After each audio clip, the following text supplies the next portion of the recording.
नमस्कार बच्चों, फुगाट गुरुजी के चैनल में आपका हार्दिक स्वागत है। मैं मुरारलाल कौशिक आपका हार्दिक अभिनंदन करता हूं। ये हमारा संस्कृत मॉक टेस्ट सीरीज़ जो है, जो specially UGC NTA net JRF को टारगेट करके बनाई गई है, उसका चौथा भाग है। इससे पहले हम 3 भाग कंप्लीट कर चुके हैं। इसके अलावा हमारी लाइव टेस्ट सीरीज़ के भी 22 भाग कंप्लीट हो चुके हैं। तो जो भी इसमें इम्पोर्टेंट क्वेश्चन हैं, जो पहले किसी भी क्वेश्चन पेपर में आए हुए हैं, उन्हीं क्वेश्चंस को हम उठा रहे हैं, क्योंकि यहाँ पर हमारा टारगेट डायरेक्ट बच्चे के मेन जो है इम्पोर्टेंट क्वेश्चंस को कवर करना है, ना कि एक वीडियो के कर चलाने में या उसमें पूरी वीडियो में आधा घंटा 1 घंटा कंप्लीट करके उसमें 2-3 इम्पोर्टेंट क्वेश्चन डालकर। ऐसा नहीं है। जो हमने जितने भी क्वेश्चन इसमें कवर अप किए हैं हमारे तीनों भाग में, पहले और चौथे भाग में जो क्वेश्चन हम कवर करेंगे, वो सभी क्वेश्चंस मोस्ट इंपॉर्टेंट हैं। मैं बार बार कहता हूँ कि उनके ऊपर भी आप ऑप्शन लेकर ना चलिए। उनके जितने भी क्वेश्चंस आपके कवर होते हैं, उन सब की पीडीएफ्स हम आज अवेलेबल हो जाएगी टेलीग्राम के ऊपर। तो जो साथी नहीं जुड़े हैं, कईयों के साथियों के मैसेज आते रहते हैं हमें टेलीग्राम पर, इस पे यूट्यूब कमेंट्स पर, कि हमें टेलीग्राम लिंक नहीं मिल रहा। तो हर एक वीडियो के डिस्क्रिप्शन में हम टेलीग्राम लिंक डालते हैं, तो वहाँ से उसको देख लें। तो अभी हम वीडियो को शुरू कर रहे हैं। तो पहला क्वेश्चन है अभी हमारा, पहला क्वेश्चन है, ऋग्वेदे बहुस्तुतो देव है क्या, कि ऋग्वेद में जो बहुत ज़्यादा स्तुतित देव हैं वो कौन से हैं। तो ऑप्शन है अग्नि, इंद्र, विष्णु और यम है। ये बहुत ही कॉमन क्वेश्चन है, आप सभी को पता होना चाहिए, लेकिन उस क्वेश्चन के साथ हमें एक्स्ट्रा फैक्ट भी पता होने चाहिए। कि सबसे पहले तो हमें पता है कि जो बहुस्तुति देव कौन से हैं, इंद्र हैं। तो यहाँ एक तो हर कोई जानता है, लेकिन इसके अलावा जो एक्स्ट्रा फैक्ट हैं, जो कि हम पहली वीडियोज़ में काफ़ी कवर कर चुके हैं, कि जो इंद्र से संबंधित कितने सूक्त हैं, कुल 250 सूक्त हैं। कुल जो 250 सूक्त है वो इंद्र से संबंधित, जो सबसे ज़्यादा है ऋग्वेद में किसी भी देवता से संबंधित। इसके अलावा जो इसके सुशिप्र, वज्रहस्ता, ऋषभ, ध्योस का पुत्र सोमपान जो है, इनका प्रिय पान है, पत्नी इंद्राणी, मेघों का हंता, वृत्रासुर का हंता, मघवा, देवेंद्र, इस तरह से इनको संबोधित किया गया है। और ये क्या है, अंतरिक्ष स्थानीय देवता हैं। और हमने सूक्त में बता दिया कि 250 हैं, तो इसलिए ये सबसे ज़्यादा बहुस्तुतित देव हैं। तो अगला प्रश्न है, मधु युवा इति विशेषण युक्त क्या देव है। मधु युवा इति विशेषण युक्त कौन से देवता हैं। इंद्र है, विष्णु, अश्विनव या अश्विनी या सोम है। इनमें से कौन सा है जिसको मधु युवा के विशेषण से जाना जाता है, या उन्हें मधु युवा से भी पुकारा जाता है। तो इनमें से कौन से हैं, अश्विनव। तो यहाँ पर हमारा कौन सा ऑप्शन सही हो जाएगा, डी, कि जो मधु युवा इति विशेषण युक्त कह देव है, अश्विनव। और अश्विनव जो है ये क्या है, ध्युव स्थानीय देव हैं। और इन्हें ध्युव के युगल पुत्र, रथ का नाम इनके भास्वर है, मधुरस के प्रेमी, प्राणियों के चिकित्सक, और इन्हें नासत्यु भी कहा जाता है। अत्रि को अंधकार था, भुज्यु को समुद्र तल से इन्होंने छुड़ाया था। तो यहाँ पर मधु युवा इति विशेषण युक्त कह देव है, अश्विनव। अगला प्रश्न है, ब्रह्म वेद है क्या है। ब्रह्म वेद कौन सा है, अथर्ववेद है, ऋग्वेद है, यजुर्वेद है या सामवेद है। तो ब्रह्म वेद किसको कहा जाता है, अथर्ववेद को। तो यहाँ पर हमारा कौन सा ऑप्शन सही होगा, ये ऑप्शन जो है वो हमारा सही हो जाएगा, ब्रह्म वेद है क्या, अथर्ववेद है। अगला प्रश्न है, ब्राह्मण ग्रंथा नाम कर्म कांड विषयकम विधानम कथ्यते। व्याख्यान भाग है, उपनिषद भाग है, विधि भाग है या आख्यान भाग है। जो ब्राह्मण ग्रंथों में कर्म कांड विषयक विधान है उसको क्या कहा जाता है। अभी मैं जैसे पिछले वीडियोस में कई के कमेंट्स आते हैं कि सर हिंदी अनुवाद कर दिया अगर एक प्रश्न का, तो मैं मैक्सिमम कोशिश करता हूँ कि हिंदी अनुवाद बोला जाए। कई बार बहुत ईजी सा होता है, लगता है संस्कृत हिंदी जैसा होता है, तो उसमें वो छूट जाता है कई बार। तो कोशिश करेंगे कि हर प्रश्न का हिंदी अनुवाद किया जाए, क्योंकि बहुत से साथियों के कमेंट्स आ रहे हैं इस मामले में। ब्राह्मण ग्रंथा नाम कर्म कांड विषय विधानम कथ्यते। जो ब्राह्मण ग्रंथों का कर्म कांड विषय जो विधान है उसको क्या कहा जाता है, व्याख्यान भाग, उपनिषद भाग, विधि भाग या आख्यान भाग। तो वो क्या क्या होता है, विधि भाग है। जी, ब्राह्मण ग्रंथानाम कर्म कांड विषय जो विधान है उसको क्या कहा जाता है, विधि भाग कहा जाता है उसको। तो यहाँ पर हमारा सी ऑप्शन जो है वो सही है। अगला प्रश्न, शर्मा पाणी संवाद सुक्ते शर्मा कश्य द्वितीय। जो शर्मा पाणी संवाद सुक्त है, ये जैसे जितने भी संवाद सुक्त हैं उन सब के बारे में आपको बहुत पहले डिस्कस कर चुका हूँ। जो मैं वही कहता हूँ कि जो बच्चे वीडियोज़ नहीं देख रहे हैं, मेरी वीडियो जितनी भी हैं वो आप हैशटैग मुरारीलाल संस्कृत करके सर्च कर सकते हैं, मुरारीलाल संस्कृत। वो स्पेलिंग आपको नीचे मैं जो डिस्क्रिप्शन में मिल जाएगी आपको टोटली। तो उसमें जितनी वीडियोज़ हैं उनमें जो स्टार्टिंग से देखें, जिससे कि आपको कम्प्लीटली पता लग जाए। क्योंकि अब कहीं ना कहीं हमारी वीडियोस फास्ट हो रही है, मेरी वीडियो जो मैं बना रहा हूँ, क्योंकि जब डिस्कस बेसिक के बाद हम अब थोड़ा अपग्रेड लेवल पर जाने की कोशिश कर रहे हैं। तो इसलिए जो बच्चा नया जुड़ रहा है वो चैनल को सब्सक्राइब कर लें और वीडियो को लाइक कर लें, और जो भी पहली वीडियोज है आप उसमें प्लेलिस्ट में जाके देख सकते हैं, उनको हम फर्स्ट भाग से देखें, जिससे कि आप समझ सको हर उसको, क्योंकि जो नया टॉपिक आता है हम धीरे धीरे उसी पर डिस्कस कर रहे हैं।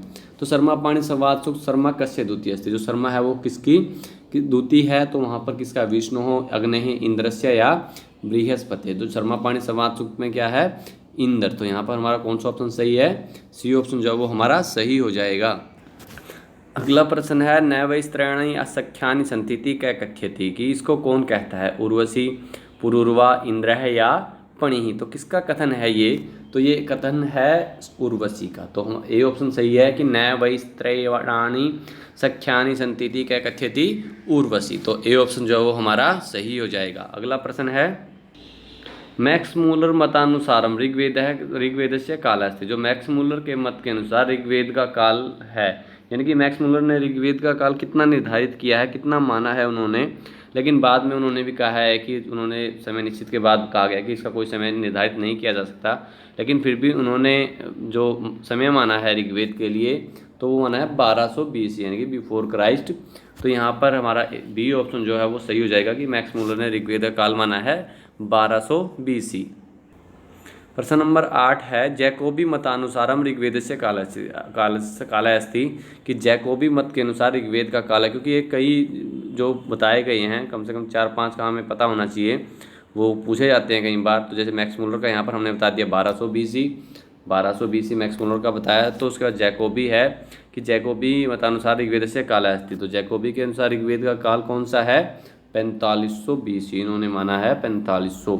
तो डी ऑप्शन जो है वो हमारा सही हो जाएगा, 4500 BC। अगला प्रश्न है, तैत्तिरीयोपनिषदि शिक्षाया कति अंगानि उक्तानि, तैत्तिरीयोपनिषद जो है उसमें शिक्षा के कितने अंग कहे गए हैं, सप्त, षड, अष्ट या 10, कितने अंग कहे गए हैं तैत्तिरीयोपनिषद में शिक्षा के, तो वो अंग कहे गए हैं षड, यानी कि 6। तो बी ऑप्शन जो वो हमारा सही हो जाएगा, 6 अंग कहे गए हैं तैत्तिरीयोपनिषद में। तो यहाँ पर तैत्तिरीयोपनिषद में शिक्षा कितने अंग हैं, 6।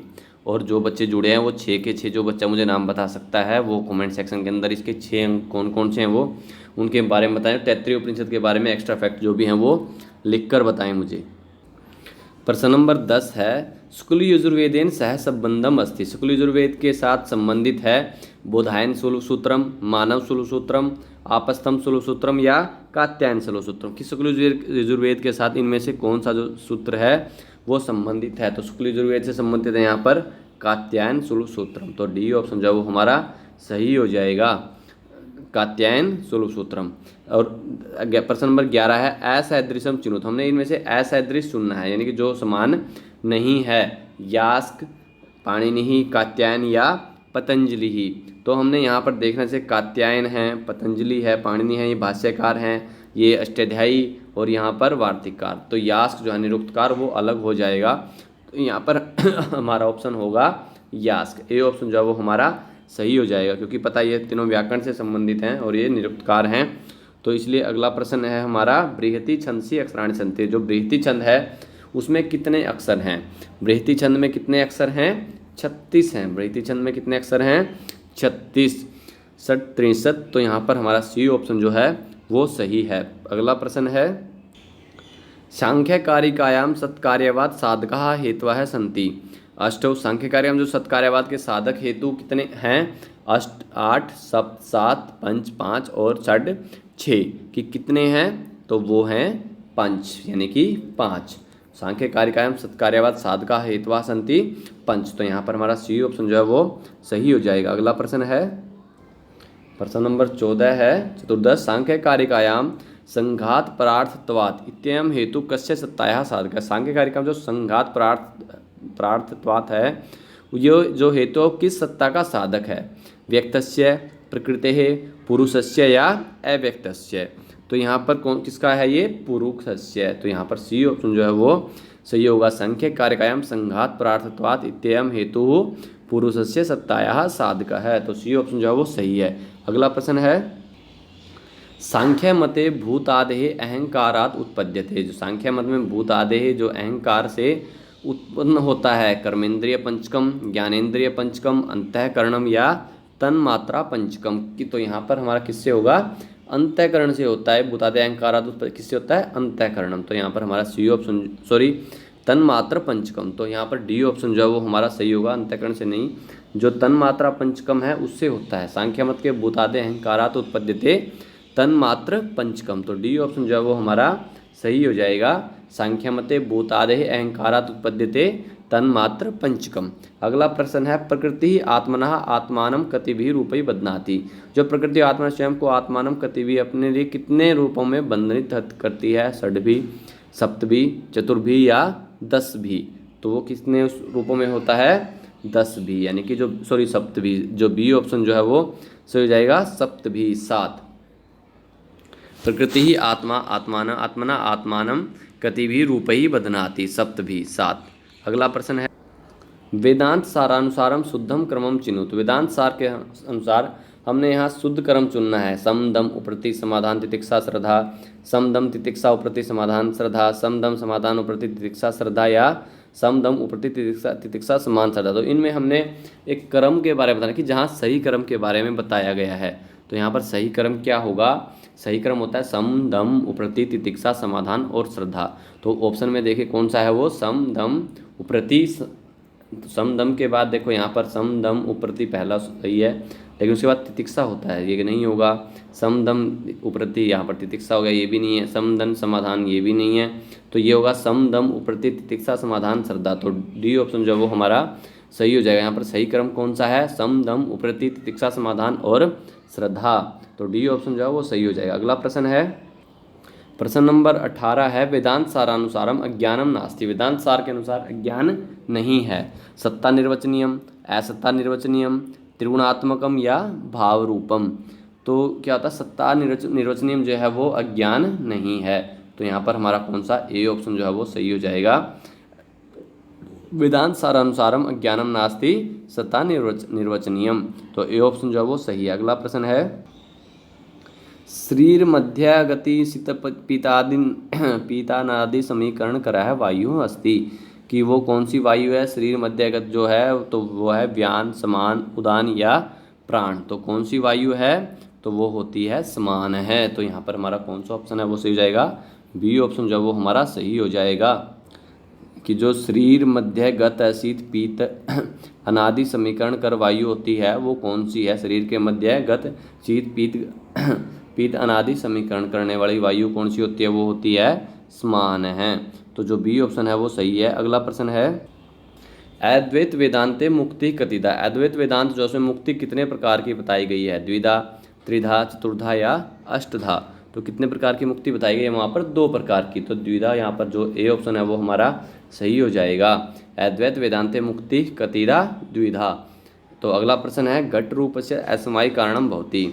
मृतपिंड है, कपाल संयोग है, मृतपिंड रूपम या घट है कि जो घट रूप का असमवाय कारण होता है। ये प्रश्न बहुत बार पहले डिस्कस हो चुका है। मृतपिंड है, कपाल संयोग है, मृतपिंड रूपम या घट है। तो यहाँ पर हमारा कौन सा ऑप्शन सही होगा? मृतपिंड रूपम। तो घट रूप का असमवाय कारण क्या होता है? मृतपिंड रूपम। तो सी ऑप्शन जो है वो हमारा सही हो जाएगा। अगला प्रश्न है, क्योंकि कारण हमने 3 पता है, समवाय कारण, असमवाय कारण और निमित्त। तो उनमें से जो घट रूप का असमवाय कारण होता है मृतपिंड रूपम। अगला प्रश्न है, साक्षात्कारी प्रमाया। जो साक्षात्कारी प्रमा है कर्णम कतिविधम भवति। उसके कर्ण, उसमें जो कर्ण है वो कितने प्रकार का है? त्रिविधम, द्विविधम, चतुर्विधम या षड्विधम। 3, 2, 4 या 6। तो यहाँ पर कौन सा ऑप्शन सही होगा? क्योंकि 3 होता है तो त्रिविधम जो है ये ऑप्शन है वो सही हो जाएगा। साक्षात्कारी प्रमाया कर्णम कतिविधम भवति त्रिविधम। अगला प्रश्न है, शब्दों नित्य प्रमेयत्वात् व्योमवत् अत्र हेत्वाभास अस्ति। जो शब्दों नित्य प्रमेयत्वात् व्योमवत्, यहाँ पर जो हेत्वाभास है ऐसिद, विरुद्ध, प्रकरण समय या अनेकांतिक। तो यहाँ पर कौन सा हेत्वाभास है? वो होता है शब्दों नित्य प्रेमत्वात् व्योमवत् अनेकांतिक। तो डी ऑप्शन जो है वो सही हो जाएगा। यहाँ पर कौन सा हेत्वाभास है? अनेकांतिक। अगला प्रश्न है, वह्निना सिंचदे इति न वाक्यम आकांक्षा विरहात कि जो वह्निना सिंचेद इति कि न वाक्यम, जो वह्निना यानी कि आग से सींचता है, तो ये वाक्य नहीं है। क्यों नहीं है? आकांक्षा विरहात, योग्यता विरहात, सनिधि विरहात या व्याकरण विरहात। कि जो वाक्य नहीं है किस कारण से, आकांक्षा से, विरह से, योग्यता के, सन्निधि के या व्याकरण के। तो क्यों ये वाक्य यहाँ पर क्या है, योग्यता, क्योंकि यहाँ पर इसके अंदर जो है वो योग्यता नहीं है, क्योंकि आग के अंदर सिंचने की योग्यता नहीं होती। बहनिना सिंचित न वाक्यम योग्यता विरहात। अगला प्रश्न है, मुख नासिकाभ्याम उच्चारणित वर्णस्य का संज्ञा भवति। जो मुख नासिकाभ्याम से उच्चारण वर्ण की कौन सी संज्ञा होती है, अनुस्वार, अनुनासिक, ऊष्म या अंतस। तो उसकी कौन सी संज्ञा होती है, जो मुख नासिका वचनो अनुनासिक है, तो कौन सी संज्ञा होगी, अनुनासिक। तो बी ऑप्शन जो है वो हमारा सही हो जाएगा। मुख नासिकाभ्याम उच्चारित वर्णस्य का संज्ञा भवति, अनुनासिक संज्ञा। पाणिनि व्याकरणानुसारम तिङन्तानां शब्दानां का पारिभाषिकी संज्ञा विद्यते। कि व्याकरण, पाणिनि व्याकरण के अनुसार तिङन्त जो होते हैं वे शब्दों का पारिभाषिकी संज्ञा होती है। क्रिया संज्ञा, पद संज्ञा, भय संज्ञा या शब्द संज्ञा। तो कौन सी संज्ञा होती है, तो होती है पद संज्ञा। शुभ तिङन्तम पदम, जो शुभंतम तिङंतो कौन सी संज्ञा होती है, पद संज्ञा। तो यहाँ पर बी ऑप्शन जो है वो हमारा सही हो जाएगा। अगला प्रश्न है, प्रश्न नंबर 27 है, संयोग संज्ञा के भवंती। संयोग संज्ञा कौन सी होती हैं, अजभी व्यवहिता हल है, अजभिर व्यवहिता हल है, हलभिर व्यवहिता हल है या हलभिर व्यवहिता अच है। तो कौन सी होती है वो, तो ये होती है अजभिर व्यवहिता हल है। तो ए ऑप्शन जो वो हमारा सही हो जाएगा। संयोग संज्ञा के भवंती अजभिर व्यवहिता हल है। तो ए ऑप्शन है सही। अगला प्रश्न है, पंचगौ धन है इत्यत्र कै समासांत प्रत्यय है। कि जो समासांत प्रत्यय कौन सा है, पंचगौ धन है, अप है, टच है, अथ है या य है। तो यहाँ पर कौन सा प्रत्यय है, तो यहाँ पर टच प्रत्यय है। पंचगौ धन है, टच प्रत्यय है। तो बी ऑप्शन जो वो सी हो जाएगा, टच प्रत्यय। पंचगौ धन इत्यत्र कै समासांत प्रत्यय है, टच प्रत्यय। कुंभकार है इत्यस्मिन् समस्तपदे समास विधायकम सूत्रम किमस्ति। जो कुंभकार है उसमें समस्त पद में समास विधायक सूत्र कौन सा है, तत्रोपदम सप्तमी शतम, उपमानानि सामान्य वचन ही, उपपदम अतिंग या एक विभक्ति चा पूर्व निपाते। तो यहाँ पर कौन सा सूत्र है, उपपदम अतिंग, यानी कि जो सी ऑप्शन जो है वो सही हो जाएगा। कुंभकार है तस्मिन् समस्तपदे समास विधायकम सूत्रम किमस्ति, उपपदम अतिंग। तो सी ऑप्शन जो है वो सही है। अगला प्रश्न है, ईश कृष्णो इत्यस्मिन् समस्तपदे ईश शब्दस्य पूर्व स्थिति केन सूत्रेण भवति।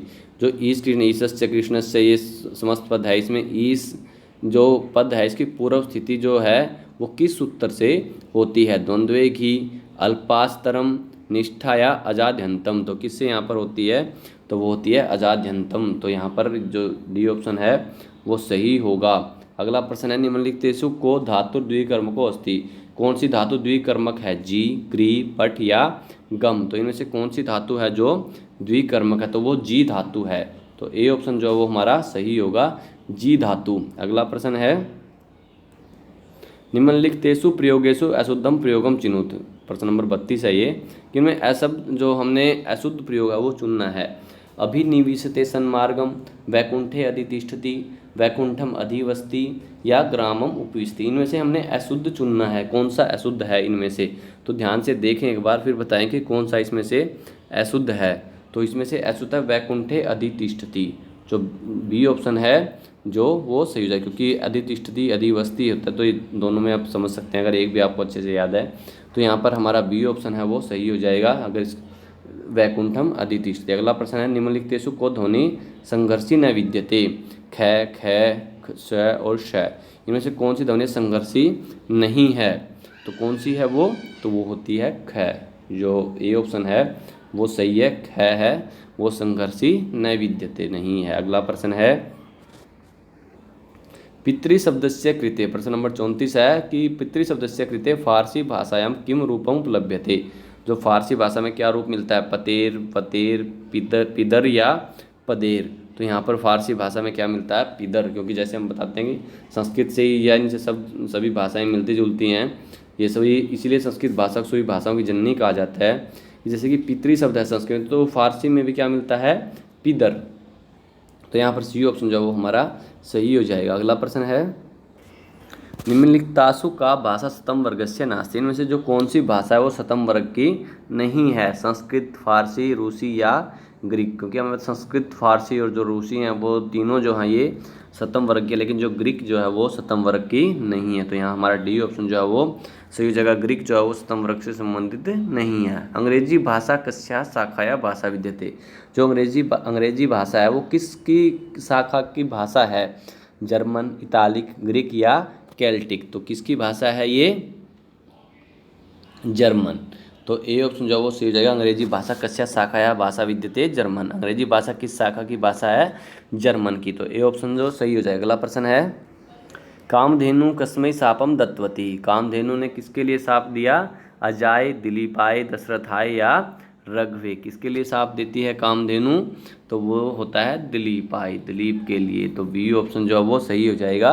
दिलीपाय कामधेनु कस्मै शापम दत्तवती। और ये किसके अंदर वर्णन है उसको कमेंट सेक्शन के अंदर बताएं कि कामधेनु किस पुस्तक में ये वर्णन है कि जो दिलीप को श्राप देती है। तो आप सभी बताएं उसको। किरातार्जुनीय महाकाव्य कति सर्गा सन्ति, किरातार्जुनीय महाकाव्य में कितने सर्ग हैं? देखो ये जो कुछ कॉमन क्वेश्चंस होते हैं जो बार बार ये बृहत्तरी में है, और बृहत्तरी के बारे में आपको एक शॉर्ट ट्रिक बता रखी है मैं नहीं बताऊंगा आपकी बार, आप बताइए वो शॉर्ट ट्रिक क्या है। कि आप बृहत्तरी के बारे में जो मैंने शॉर्ट ट्रिक आपको बता रखी है उसको बताएंगे, और उसमें जो भी सभी सर्ग हैं उनके बारे में बताएंगे, और उनमें उनके रचयिता कौन है उसके बारे में आप कमेंट सेक्शन में बताएं। तो यहाँ पर हमारा इसका तो प्रश्न का उत्तर मैं बता देता हूँ। किरातार्जुनीय कति सर्ग, किरातार्जुनीय में कितने सर्ग हैं? तो वो हमारा ऑप्शन सी हो जाएगा ए, 18 सर्ग हैं। तो ऐसे आपने बृहत्तरी का जो रिलेशन मैंने आपको बता रखा है, क्या उससे आपको याद हुआ? वो पता लग जाएगा मुझे। तो जितने भी बच्चे हैं जो पुराने जुड़े हुए हैं वो उसको बताएं कि बृहत्तरी का जो शॉर्ट ट्रिक है वो क्या है, जिससे आपको याद रह सकता है कि अभी भी वो याद है शॉर्ट ट्रिक या नहीं है। तो शॉर्ट ट्रिक को लिखें एक बार, और उससे संबंधित जो उससे रिलेटेड जो है वो आगे उसका वर्णन करें, जैसे मैंने आपको हर बार बताया है पहली वीडियोज़ में। और जो नए बच्चे जुड़े हैं वो चैनल को सब्सक्राइब ज़रूर कर लें, जिससे कि आगे जो भी वीडियोज़ आएंगे उनका नोटिफिकेशन आपको टाइम पर मिलता रहे।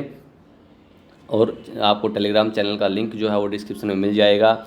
इसके अलावा आपको मेरे इंस्टाग्राम आईडी का लिंक डिस्क्रिप्शन में डाल दिया जाएगा, मिल जाएगा वो आपको। और आपको मैं आईडी बता दूंगा लास्ट में, तो इसलिए वीडियो को पूरा देखें और आप वहां जुड़े। कोई भी आपका डाउट है वहां आप मुझसे पूछ सकते हैं। तो अगला प्रश्न है, दमयंती स्वयंवर नैषधीय चरितस्य कस्मिन् सर्गे वर्णित। जो दमयंती स्वयंवर है वो नैषध चरित के किस सर्ग में वर्णित है? तो द्वितीय सर्गे, पंचम सर्गे, दसम सर्गे या नौवें सर्गे। तो किस सर्ग के अंदर है?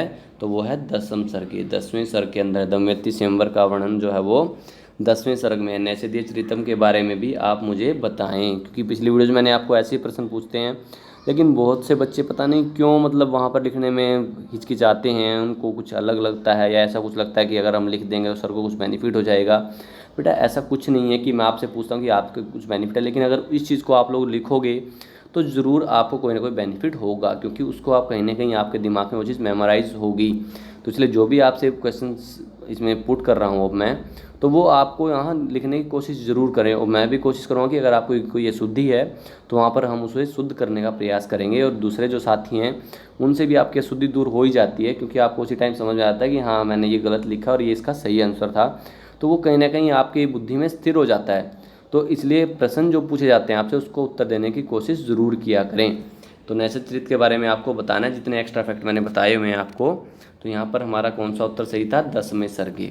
अगला प्रश्न है, 10 कुमार चरिते पूर्व पीठिकायाम कति उच्छ्वास संधि। 10 कुमार चरित है उसके पूर्व पीठिका में कितने उच्छ्वास हैं? अष्टौ, सप्त, षड और पंच। क्योंकि हमें पता है कि 2 पीठिका हैं, पूर्व पीठिका और उत्तर पीठिका। तो जो पूर्व पीठिका के बारे में पूछा गया है यहाँ पर कि कितने उच्छ्वास हैं, वहाँ पर 8, 7, 6 या 5। तो उसमें कितने उच्छ्वास हैं? 5। यहाँ पर जो डी ऑप्शन है वो सही हो जाएगा। और उत्तर पीठिका के बारे में आपको बता चुके हैं, तो आप उत्तर पीठिका के बारे में बताइए कि वहाँ पर कितने हैं, क्योंकि अब आपको पता लग गया होगा कि कुल उच्छ्वास कितने हैं 10 कुमार चरितम में। ये सभी बच्चे याद कर ही लेते हैं, लेकिन कई बार पूर्व पीठिका और उत्तर पीठिका के बारे में अलग से पूछा जाता है। तो आप डिफरेंट भी समझ गए होंगे। अगर जितने भी आपको पता है कुल उच्छ्वास, उनमें से आप 5 को घटा दीजिए तो वो कितने हैं, वो किस में हैं? उत्तर पीठिका में। तो उसको आप कमेंट सेक्शन में लिखिए, और ऐसे लिखिए कि प्रश्न समझ में, जैसे वहाँ उत्तर पीठिका 10 कुमार चरितम इतने उच्छ्वास, इस तरह से लिखिए कि हमें पता लगे कि इस प्रश्न के बारे में लिखा गया है। स्वप्नवासव दत्तम नाटकस्य नायक क्या? जो स्वप्नवास दत्तम नाटक है उसके नायक कौन है? ब्रह्मचारी, वसंतक है, उद्ययन या योगंद्रायण हैं। तो इसके नाटक के नायक कौन हैं स्वप्नवास दत्तम के? तो वो हैं उद्ययन हैं। तो सी ऑप्शन जो है वो हमारा सही होगा, उद्ययन। स्वप्नवास दत्तम के नाटक के नायक हैं उद्ययन। अगला प्रश्न है, मृच्छकटिकम अस्ति। मृच्छकटिकम क्या है? त्रोटक है, व्यायोग है, नाटक है या प्रकरण है। तो मृच्छकटिकम क्या है? मृच्छकटिकम एक प्रकरण है। तो बी ऑप्शन जो है वो हमारा सही हो जाएगा, मृच्छकटिकम अस्ति प्रकरणम। मृच्छकटिकम के बारे में आप मुझे बताइए कि इसके रचयिता कौन है, इसके अंदर कितना क्या है, क्या वर्णन है, उसके बारे में आप मुझे बताएं। अगला प्रश्न है प्रश्न नंबर 43 है, नायिका रहितम रूपकम अस्ति। नायिका रहित रूपक कौन सा है? बहुत कॉमन है ये तो, क्योंकि नायिका रहित रूपक ये बार बार पूछा भी गया है, बता भी चुके हैं हम बहुत बार। मुद्रा राक्षस है, वेणी संहार है, रत्नावली है या मृच्छकटिकम है? तो कौन सा है? ये तो आपको पता ही है, मुद्रा राक्षस जो है वो ऐसा रूपक है जिसमें नायिका नहीं है। तो हमारा जो प्रश्न नंबर 43 का ए ऑप्शन जो है वो सही हो जाएगा। वेणिका संहार नाटक से मुख्य रस अस्ति। जो वेणिका संहार नाटक है उसका मुख्य रस कौन सा है? श्रृंगार, वीर, करुण या हास्य? तो जो इसका जो मुख्य रस है वो है वीर, वेणी संहार नाटकस्य। और इसके बारे में आप मुझे बताएंगे कमेंट सेक्शन के अंदर। वेणी संहार नाटक के बारे में बताएंगे, क्या अंक हैं, कौन रचयिता हैं। मुख्य रस मैं आपको बता ही चुका हूँ, वीर है। तो अगला प्रश्न है प्रश्न नंबर 45 है, साहित्य दर्पणकारम मतेन गुणः किम स्वरूपा भवन्ति। साहित्य दर्पणकार के अनुसार, विश्वनाथ मत के अनुसार गुणों का क्या स्वरूप होता है? काव्यस्य अनिवार्यानि, रसस्य उत्कर्ष हेतवः, स्थायी भावजनका या रसोत्पत्ति कारका। की जो साहित्य दर्पणकार ने गुणों को क्या स्वरूप माना है गुणों का? तो उन्होंने माना है रसस्य उत्कर्ष हेतवः गुणार।